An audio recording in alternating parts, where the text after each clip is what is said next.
Yeah, so I've got it all lined up. I've actually been having a go, and it has been going in, so you can see a close-up of that. And as I turn it in,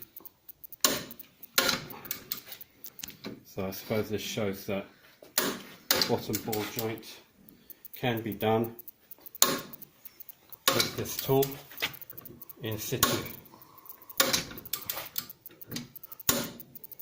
It does take a lot of effort, and I've got a bar on top of my long bar to try and get the force on, but it works.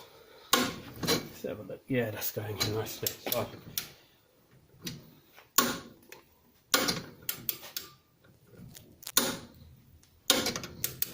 I'm going to have to touch up the paint at the end.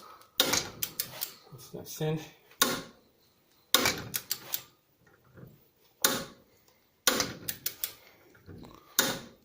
So I'll carry on with that, and that'll get seated nicely. Hope that was useful.